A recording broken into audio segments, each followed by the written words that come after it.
지나친 집착은요, 사랑이 아니고 광기이고 정신병입니다. 아내가 입는 옷이나 헤어스타일도 당신 머리 스타일 그렇게 하면 안 돼. 옷도 이렇게 입으면 안 돼. 노출이 조금 있어. 안 돼.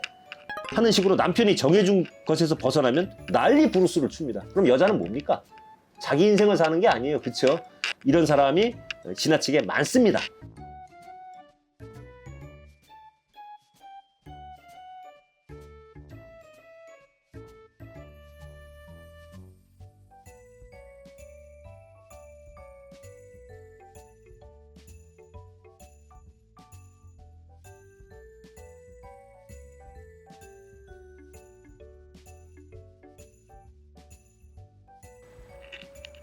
안녕하세요.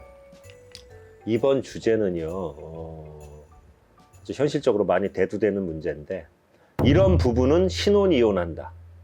빠르면 3년 안에, 늦어도 5년 안에 이혼하는 그런 부부의 그 유형에 관해서 살펴보도록 하겠습니다. 첫 번째, 심한 성격의 차이, 심한 가치관이나 세계관, 인생관의 차이가 있는 경우예요.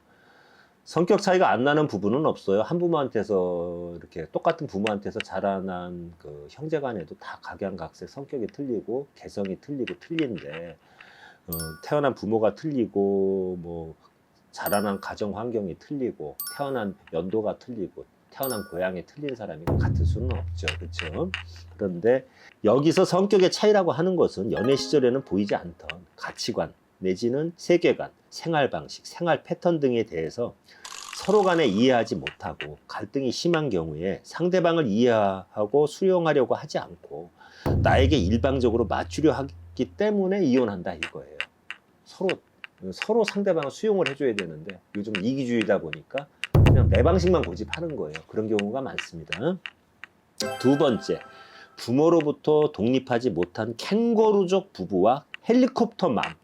이건 뭐냐면요, 신체적으로는 성숙했고 결혼 정년기에 해당이 돼갔고요. 남들이 다 하는 결혼이니 연애 끝에 결혼은 했어요. 그런데 부모로부터 신체적, 심리적, 정서적으로 독립하지, 경제적으로도요, 독립하지 못하는 캥거루죠. 부모한테 돈 다 쓴다 이겁니다. 그런 신혼부부와 이들을 사사건건 지원하고 한편으로는 심한 간섭을 하는 헬리콥터맘이 이 시대에 많은 것도 신혼이혼이 증가하는 이유 중에 하나예요. 헬리콥터맘이 뭐냐 하면요, 이렇게 하고 수직으로 이착륙을 하잖아요. 언제든 부르면 나타나서 휙 하고 내려앉고 올라간다 이거예요. 그러니까 사사건건 간섭한다 이 얘기입니다.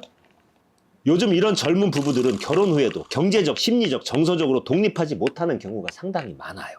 결혼 후에도 심리적, 정서적, 경제적으로 독립하지 못한 신혼 커플은요, 배우자하고 갈등이 생겼을 때에도 독립적으로 해결하지를 못합니다. 그리고 그들을 독립시키지 못한 양가의 부모들은요, 그들의 갈등이 있을 때마다 사사건건 개입을 해요. 양가의 부모들의 깊숙한 개입은요, 오히려 갈등을 해소시키는 게 아니고 독이 돼갖고 끝내는, 독이 돼서 돌아오는 거예요. 신혼부부가 파경에 이르게 되는 경우가 많아요. 어떻게 해서 키운 딸인데, 우리 아들을 어떻게 해서 키운 아들인데 네가 우리 애한테 이러니, 우리 아들한테, 우리 딸한테 이럴 수가 없지 하면서 나중에는 이제 부모들끼리 싸움이 나는 거예요. 그러다 보면 결국은 이혼하는 겁니다.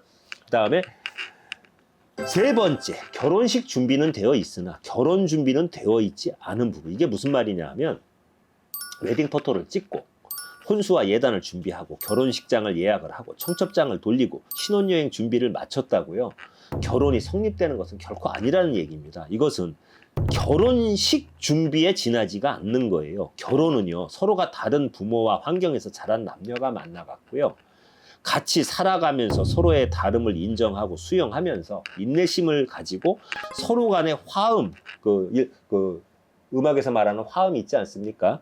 화음을 맞추어가는 거예요. 그런데 여기서 요즘 신혼부부들은요, 정서적, 인격적으로 덜 성숙되어서 나이만 먹었지 심리적, 정서적으로 사랑과 인내심을 가지고 상대방의 다름을 수용하고 서로 간의 결혼 생활이라고 하는 고난의 과정을 견디고 수용할 그릇의 준비, 즉 결혼 준비가 되어 있지 않은 부부가 의외로 많다는 겁니다. 결혼식 준비는 되어 있는데 결혼 준비요. 이들 중 많은 부부가 신혼기간에 갈등을 견디지 못하고요, 가정법원에 문을 두드립니다. 그래서 신혼기 이혼의 가장 큰 특징은 충동적이라는 거예요. 충동적, 감정적으로 순간에 결정을 해버린다는 겁니다. 네 번째, 남자가요, 이제 남자 쪽으로 책임이 넘어오는 경우인데, 돈을 안 주는 남자가 있어요. 결혼하고. 전혀 돈을 안 주고, 가정생활에는 책임이 전혀 없는 남자가 있고, 돈을 쥐꼬리 멸치똥만큼 갖다 주면서, 온갖 생색은 다 갖다 내는 거예요. 콩나물 한 봉다리, 두부 한 모, 분유 한 통 사는 것도 왜 이렇게 비싼 것을 구입했냐고 따지고 덤비는 남자가 있어요. 그리고 본인 카드를 주면서 그걸로 생활비를 쓰라고 해요. 해놓고 핸드폰에 찍히죠? 카드 쓰면. 그래놓고 그거 딱 찍히면 전화해요. 카드 사용 내역을 갖다가 체크를 하는 거예요. 그러면서 왜 그런 걸 샀느냐, 왜 그렇게 비싼 걸 샀느냐 하는 식으로 디테일한 부분까지도 묻고 따지고 들먹는 남자가 있어요. 그러면 같이 사는 아내는요, 피말라 죽거나 스트레스 받아갖고 암 걸리거나 갑상선 항진증 걸립니다. 다섯 번째, 거짓말을 아주 밥 먹듯이 하는 남자, 리플리 증후군, 피노키오라 이거예요. 자신의 학력을 속이고 중소기업을 다니면서 대기업에 다닌다고 속이고, 시댁이 실제로는 반지하 전세를 사는데 강남에 건물주인데, 뭐 세금 내느라 힘들고 요번에 다른 것 때문에 힘드니까 한 3년 있다가 보면은 우리한테 집 사주실 거야. 그러면 여자는 믿어요. 근데 3년이 지나면 또 다른 거짓말하고 5년 지나면 또 다른 거짓말을 해요. 이런 사람들이 많다는 거예요. 그래서 뭐 공실률이 높아서 건물주라도 지금 현금이 딸려서 안 되고, 현금이 안 들어와서 힘들다고 속이고 거꾸로 마누라한테 손 벌리고 그런 경우도 있다 이겁니다. 심한 경우 결혼식 때 참석한 부모나 친인척 등 하객도요, 결혼식 하객 대행이라는 게 있습니다. 알바. 예? 부모 없으신 분들이 뭐 좋은 의도로도 써요. 너무 그러니까 친구 대행 이런 거 해주는 게 있어요. 그런 거를 알바를 동원해서 속이는 경우도 있다 이거예요. 심지어 본인의 실제 나이와 예전에 이혼한 경력까지도 속이는 경우가 있어요. 그럼 이런 경우는 결혼 생활의 근본이 되는 서로 간의 신뢰가 깨지기 때문에 그 결혼 생활이 오래 못 간다는 거예요. 여섯 번째, 집착이 지나치게 심한 남자. 이거는 사랑이 지나친 거예요. 사랑이 지나쳐 갖고요, 집착으로 변하면 심한 경우 부인이 차해. 이거 실제 상담 사례예요. 위치 추적기를 몰래 부착을 시켜놓고요, 핸드폰 위치 추적하는 사람도 봤습니다. 그리고 하루에도 수십 번씩 시시각각으로 전화, 문자, 카톡으로 아내가 뭘 하고 있는지 감시를 하고 캐묻습니다. 이런 남자와 사는 여자는요, 돌아버립니다. 그래서 결국은 이혼 법정에 서는 경우가 비일비재한 거예요. 지나친 집착은요, 사랑이 아니고 광기이고 정신병입니다. 아내가 입는 옷이나 헤어스타일도, 당신 머리 스타일 그렇게 하면 안 돼, 옷도 이렇게 입으면 안 돼, 노출이 조금 있어 안 돼 하는 식으로 남편이 정해준 것에서 벗어나면 난리 부르스를 춥니다. 그럼 여자는 뭡니까? 자기 인생을 사는 게 아니에요. 그렇죠? 이런 사람이 지나치게 많습니다. 그리고 일곱 번째, 결혼 준비 과정에서 혼수나 예단 등으로 양가의 갈등이 심했던 경우. 이혼 상담을 하다 보면요, 부부 양방 당사자 간의 갈등으로 인한 그 이혼도 많지만, 결혼 준비 과정에서 양가의 어느 한쪽이 상대방에게 혼수나 예단을 무리하게 요구를 하는 거예요. 소위 사자 붙었다 이거예요. 자기 자식이. 그러니까 엄청난 혼수, 아파트 해줘야 되고 차 해줘야 되고 예단도 엄청나게 이런 걸 요구하는 경우가 실제로 많아요. 상대방은 꾹꾹 참으면서 이를 수용을 해요. 집 줄이고 뭐 줄이고 해갖고. 그렇게 수용하는 과정에서 쌓였던 불만과 좋지 못한 감정이 어느 일순간에 폭발해갖고 신혼 이혼에 이르게 되는 경우를 상당히 많이 상담 사례로 접해봤어요. 무슨 얘기인지 아시죠? 그 다음에 여덟 번째, 아내의 지나친 성형 중독으로 인한 경제 파탄. 그냥 뭐 우리 이렇게 보톡스 맞고 필러 맞고 쌍수라고 그러죠. 쌍꺼풀 수술 정도?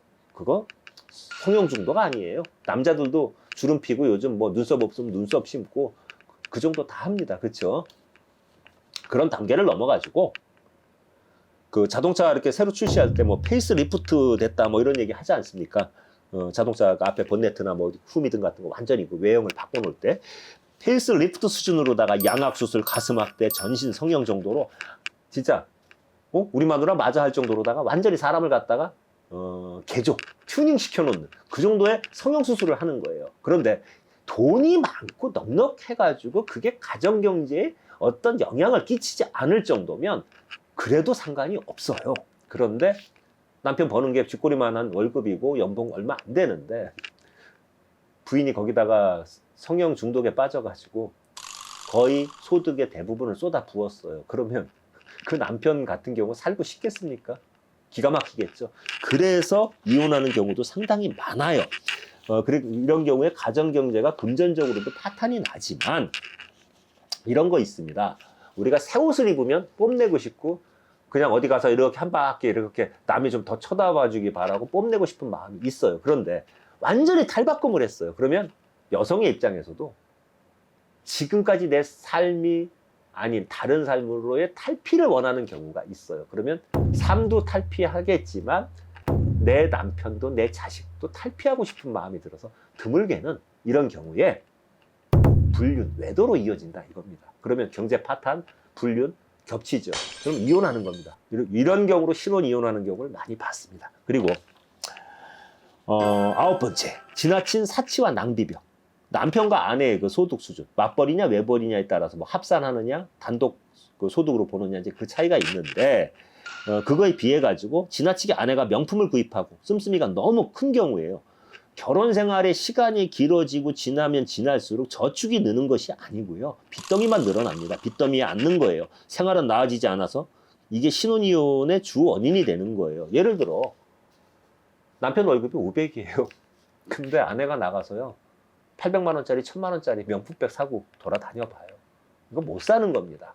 그러니까 연애 과정에서 이런 거를 미연에 방지하려면 허영심, 사치 부리고 허영심 강한 여자는 일찌감치 그 인연의 끈을 놓아주세요. 연애 기간에 헤어지는 게 결혼하고 멍들고 헤어지는 것보다 낫습니다.